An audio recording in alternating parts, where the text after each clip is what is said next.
जब स्थायित्व ले लिया, माड़ो गड़ गया, मड़वे के अंदर जो उच्चारण होता है उच्चारण बंद, वहाँ समाधि समाधि समाधि आदि तत्व परमात्मा में समत्व दिला दे, उसका नाम समाधि है।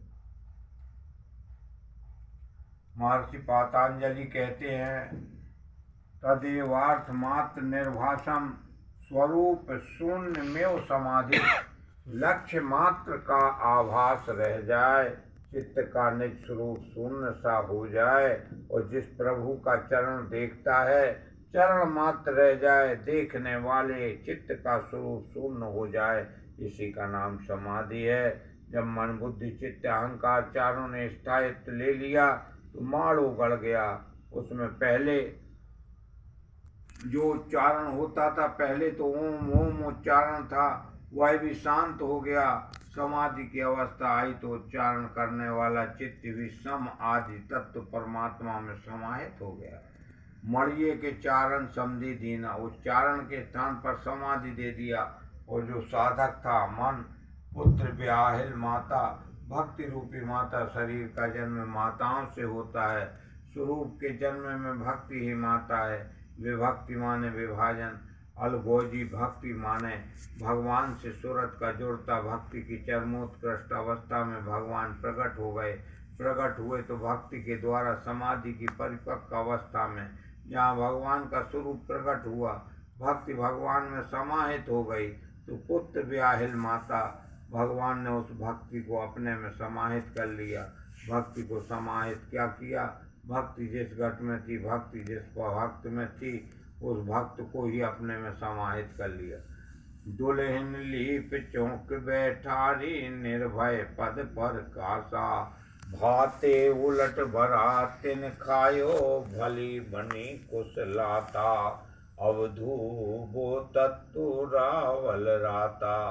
दुल्हन लीप चौक बैठाए, लीप चौक, पहले तो मुझे टाइल्स था ही नहीं, बहुत शुद्ध सफाई का मतलब था, लिपाई हो गई। अब चित्त वृत्ति एकदम शुद्ध है, न भले उद्वेग उठते हो न बुरे उद्वेग उठते हो, चित्त पारदर्शी मतलब लिपाई हो गई। लीप चौक बैठा है, दुल्हन चित्त वृत्ति में न शुभ संकल्प उठते हैं न शुभ, दुल्हन लीप चौक बैठा है। मन बुद्धि चित्त अहंकार चारों शांत, मन चित्त बुद्धि चारों शांत सम स्थिर हैं, न मन संकल्प करता है, न चित्त चिंतन करता है, न बुद्धि भला बुरा किसी प्रकार का निश्चय करने वाली प्रसक्ति का नाम बुद्धि है, कोई निर्णय करती है, और न अहंकार ही है। ये बताइए जो इसमें बता रही है, हाँ, ये हमारे आपके अंदर कोई बात मोरे मैं सेवक रघुपति पति मोरे, अहंकार है तो एक अहंकार बचा कि भगवान मेरे स्वामी हो और मैं सेवक हूँ।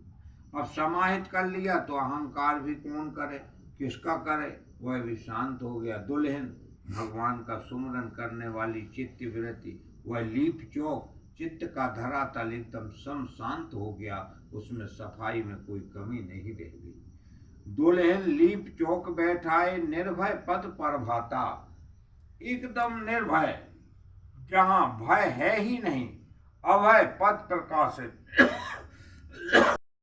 और भजन पूर्ण हुआ। शरीर का भोजन रोटी दाल सब्जी है, लेकिन आत्मा का भोजन भजन है।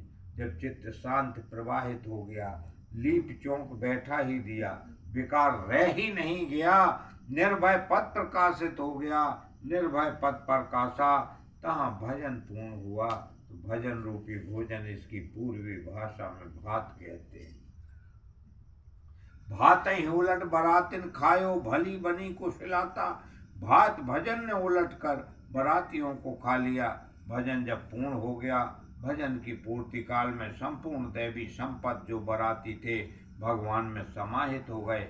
भजन की परिपक्व अवस्था काल में संपूर्ण साधना पद्धति सिमट कर भगवान में समाहित हो गई। शुभाशुभ परित्यागी भक्ति मान्या सा में प्रिया, अशुभ वे जो प्रकृति में भटकाते हैं, शुभ वे जो परमात्मा की स्थिति दिलाते हैं। जब भली बनी कुशलाता बन ही गई तो भजन किसका करें, आगे है कौन, साधना के द्वारा कैसे ढूंढें। तो हरिजन भजन भेद से न्यारा, भजन और वेद भेद से अलग हो गया। तो भजन की परिपक्व अवस्था काल में जो बारात लेकर आए थे वह भी समाहित हो गई। भात ही उलट बरातिन खायो, भली बनी कुशलाता, अब भजन हमारा हरि करें हम पायो विश्राम। माला फेरू न हरि भजू, मुख से कहूँ न राम, मेरा सुमरन हरि करे मैं पाऊं विश्राम। वह पेंशनियर हो गया। पाणी ग्रहण भये तब मंडो, सुषमन सुरत समाता, कह कबीर सुनो हो संतो, बूझो पंडित ज्ञाता, अवधु वो तत्तु रावल राता। पाणी ग्रहण भयो भव मंडो, पानी माने हम सोचें पानी पकड़ेंगे, पकड़ते होंगे, पानी उलीचते हैं ना, हम सोचें वह पानी ग्रहण होता। बहुत दिनों बाद हम समझ पाए पानी पानी माने हाथ, पानी ग्रहण माने हाथ मिलाओ। भगवान साधक की भली प्रकार परवरिश करने लगते हैं।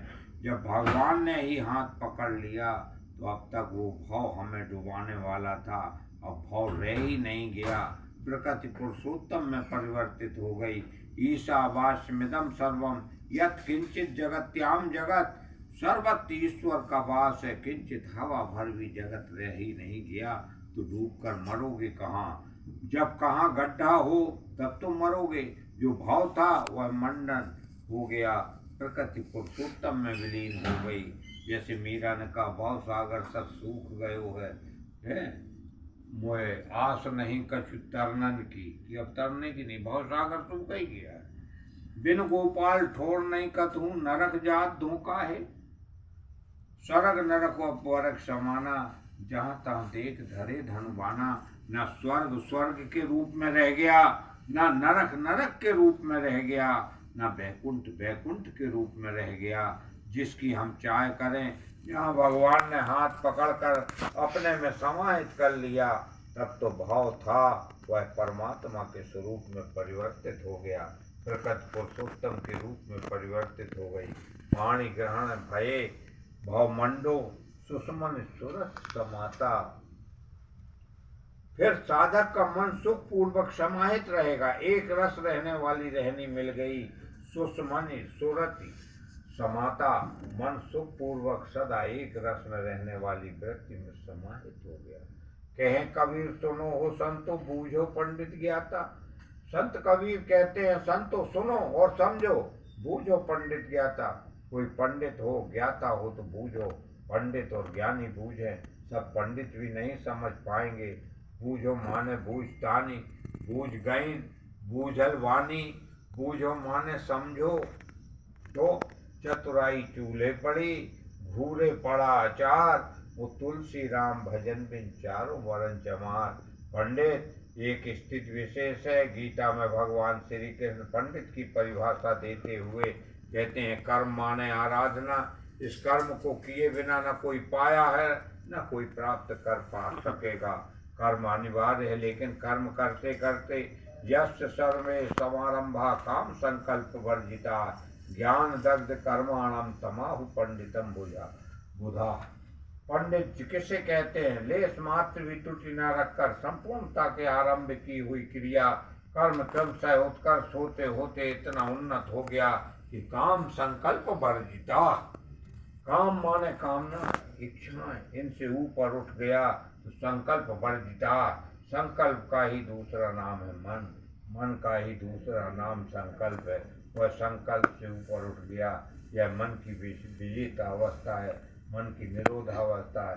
कर्म कोई ऐसी वस्तु है जो कामना और संकल्प से ऊपर उठा देता। जहाँ कामना और संकल्प से ऊपर उठा, ज्ञानाग्नि दग्ध कर्माणम, जिसे जानना चाहता था, जिसके लिए कर्म में प्रवृत्त था, जिसकी जानकारी हो जाती है, वह प्रत्यक्ष हो जाता है। उस ज्ञानाग्नि में कर्म सदा सदा के लिए जल जाते हैं। दग्ध कर्माणम तमाहु पंडितम बुधा, उसी को बोध स्वरूप महापुरुषों ने पंडित कहकर संबोधित किया है। पंडित एक स्थिति है, प्रत्यक्ष दर्शन के, अरे थोड़ा ही बचा है, थोड़ा के साथ मिलने वाली जानकारी है, जैसे वह पंडित पूर्ण ज्ञाता। इन पंडितों की रहनी कैसी है? विद्या विनय संपन्ने ब्राह्मणे गविहस्तने, सुनिचे और सासो पाके जा पंडिताय समदर्शिना। विद्या विनय युक्त ब्राह्मण में और चांडाल में, कुत्ता में, हाथी और गाय में जो पंडित है वह समान दृष्टि वाले होते हैं। उनकी दृष्टि में विद्या विनय युक्त ब्राह्मण न कोई विशेषता रखता है, न चांडाल कोई हीनता रखता है, क्योंकि उन महापुरुषों की दृष्टि चमड़ी पर नहीं पड़ती, उनकी दृष्टि सीधे आत्मा पर पड़ती है, आपकी वृत्ति पर पड़ती है। वह जानते हैं कि विद्या विनय युक्त पुरुष जरा लक्ष्य के करीब है, और बिल्कुल चांडाल जो एक सियार पीठ पर लाद कर घूम रहा है, लक्ष्य से थोड़ा दूर खड़ा है, उसी पथ का पथिक न गाय धर्म है, न कुत्ता धर्म है, न विशाल काय होने से हाथी की कोई विशेषता रखता है। पंडिताय समदर्शना, जो पंडित है वे समदृष्टि वाले होते हैं। एक स्थान पर कहते हैं, त्रैगुण विषया वेदा निशस्त्रे गुणो भवार्जुना, निर्द्वंदो नित्य सत्यस्थो निर्योग क्षेम आत्मवान। अर्जुन, वेद तीनों गुणों तक ही प्रकाश करते हैं, उसके आगे का हाल वे नहीं जानते। निश्चय गुण भवार्जुन, इसलिए वेदों के अधिकृत भूमि तीनों गुणों से तू आगे बढ़। निर्द्वंदो, राग द्वेष आदि से अलग रहकर योग क्षेम को न चाहता हुआ आत्मपरायण हो, इस विधि से आगे बढ़। मैं ही आगे बढ़ूं, और भी कोई आगे बढ़ा है, आगे बढ़ूंगा तो क्या प्राप्त कर लूंगा। इस पर भगवान कहते, जो आगे बढ़ते हैं वह ब्रह्म को जानते हैं, और जो ब्रह्म को जानता है वह ब्राह्मण होते हैं। तू भी आगे बढ़, ब्रह्म को जान, ब्राह्मण बन।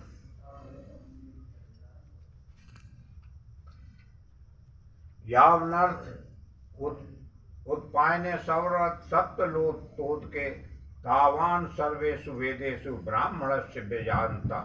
सब ओर से परिपूर्ण स्वच्छ जलाशय के प्राप्त हो जाने पर गड्ढा इत्यादि शुद्ध जलाशय से मनुष्य का जितना प्रयोजन रहता है, अच्छी प्रकार ब्रह्म को जानने वाले ब्राह्मण का वेदों से उतना ही प्रयोजन रहता है। वेदों से आगे बढ़ता है वह ब्रह्म को जानता है, जो ब्रह्म को जानता है वह ब्राह्मण होता है। तू भी वेदों से आगे बढ़, ब्रह्म को जान, ब्राह्मण बन। अर्जुन क्षत्रिय श्रेणी का साधक था, भगवान कहते आगे बढ़, ब्रह्म को जान, ब्राह्मण बन। ब्राह्मण, क्षत्रिय, वैश्य, शूद्र साधना की क्रमोन्नत श्रेणियां हैं, एक स्थित विशेष है, यह कोई भी प्राप्त कर सकता है। हम जंगल में फंसे हैं, पानी कहीं है ही नहीं, तो क्षुद्र जलाशय गड्ढी का पानी पीना पड़ेगा। सौभाग्य से बगल में गंगा की धारा निकल गई तो क्या गड्ढी का पानी पियोगे। कभी कभी बच्चे शौच कर लेंगे, नहा लेंगे, कभी भैंस नहला लेंगे, सनई धो लेंगे, और क्या करोगे। इसलिए कहें कबीर, सुनो हो संतो, पूछो पंडित ज्ञाता। अब सब तो समझ में नहीं पाएंगे, इस पथ में जो अभ्यास के द्वारा गुजरेंगे अवश्य समझेंगे। अवधू वो तत्व रावल राता, उस तत्व में जो अनुरक्त हैं वही सच्चा योगी है, भक्त है, रावल है। रावल माने शाहों का शाह, राजाओं का राजा, उसका राज्य कभी नष्ट नहीं होता। बोलिए श्री सद्गुरुदेव भगवान की।